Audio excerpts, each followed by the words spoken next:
Bonjour tout le monde et bienvenue à Jaser avec Monsieur Coulard. Aujourd'hui, une petite journée spéciale parce que mon invité que j'ai avec moi, Daniel Gouvreau, c'est un fan numéro un. C'est une personne qui écoute nos vidéos à tous les jours. Il y en a 365 à écouter. Puis Daniel, c'est un homme d'affaires, un peu comme moi puis Stéphane. Tu as fait une mission humanitaire, mais au lieu de la République, c'est en Jamaïque. Jamaïque, man. Hey, parle-moi un peu de toi. Oui, moi, depuis longtemps, moi, je connais Stéphane Robichaud. On a été au secondaire ensemble. On a fait plusieurs activités sportives et des trucs. Il était impliqué aussi dans la vie étudiante à l'époque. Puis nos chemins se sont séparés. Et puis moi, je suis parti faire une mission humanitaire en Jamaïque de 2000 à 2002. Et en revenant, la vie était complètement changée pour moi. Moi, j'avais un désir encore plus avancé de servir, d'être là, d'avoir une aventure dans la vie, de servir les gens, de me perfectionner moi-même aussi. Puis de fil en aiguille, les choses se sont présentées dans ma vie, une carrière en soudage dont j'ai étudié là-dedans. Et puis il y avait toujours des projets aussi on the side là, que je voulais réaliser. Puis là, tu sais, j'ai fait des contacts aussi incroyables à l'étranger, des hommes d'affaires qui ont excellé, qui m'ont inspiré aussi aujourd'hui. C'est pour ça que j'aime beaucoup regarder Ghislain et Stéphane, qui eux aussi sont dans ce mouvement-là du développement personnel. Parce qu'il y a une chose clé, on le voit aussi avec Jeff Bezos, avec Amazon, ces gens-là, ils ont des philosophies de croître en ayant des valeurs aussi dans leur processus.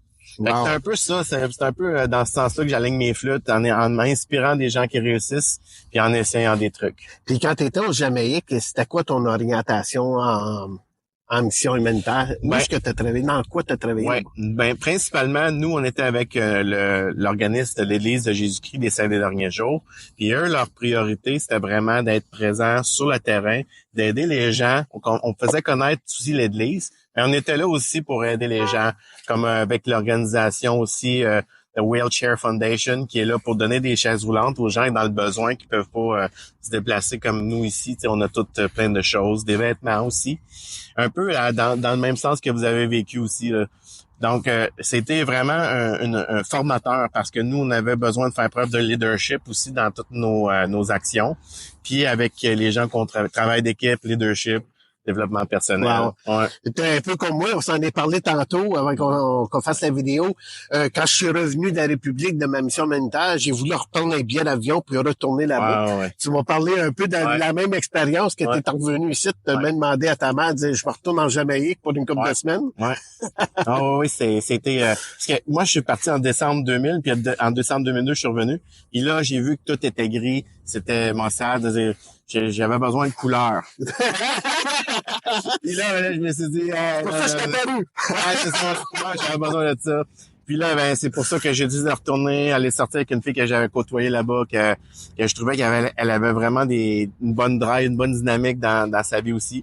Puis aujourd'hui, ça fait 22 ans qu'on est mariés, on a 5 enfants, puis elle est très sportive aussi là dans les choses que je peux accomplir. Là. Wow. Ouais. La raison pourquoi je t'avais invité à faire la vidéo avec moi, t'as créé un concept que moi j'ai trouvé génial, économique, en bicycle, avec une belle grosse tank pour aller laver des autos. Oh yes. Où est-ce qu'est venue cette idée-là? Ben au départ, tu vois, là, quand je suis parti en 2023, j'avais un petit projet là-bas au Texas, puis je me déplaçais avec une trottinette électrique. Fait que là, parce que fallait que je fasse connaître là-bas, qu'est-ce qui est fort au Texas, c'est beaucoup les panneaux solaires pour produire l'électricité. Le gouvernement du Texas, ils veulent que les gens produisent l'électricité et d'avoir une facture à $0 d'électricité. Donc, on remplace la facture d'électricité par une mensualité de panneaux solaires. Pour eux, c'était bien. Mais moi, il fallait que je parle de ça aux gens avec une trottinette. On va beaucoup plus rapidement aux portes. Puis quand je suis revenu au Québec, j'ai dit hey, moi, ça me prend une trottinette là, absolument, parce que là, je me déplace beaucoup plus rapidement, ça coûte rien d'essence. Fait que je suis allé travailler avec ça. J'ai fait mes choses ici à Drummondville. Drummondville, c'est gros comme ça. Fait qu'on peut aller partout avec ça. Puis là, c'est ça. J'ai dit dernièrement avec l'histoire de Texto Lavoto que j'ai démarré en 2020. Je prenais un peu de recul à cause que j'étais en négociation avec la compagnie du groupe Arnois qui veulent faire une entente avec moi. Là, on s'est dit, vu que Texto Lavoto est un petit peu mort, c'est quoi? On va laver les chars avec la trottinette. Je vais en mettre un petit extrait de de t'accompagner, Ouais. le petit bicycle. Je vais vous remettre ça à la fin de la vidéo. Hey, merci Daniel d'avoir accepté mon invitation. Puis on va se revoir dans des projets futurs. Ouais. Puis merci à tout le monde qui nous écoute. Puis partagez la vidéo. Puis si ça vous tente de jaser avec M. Couleur, ben faites-moi signe. Bye bye tout le monde.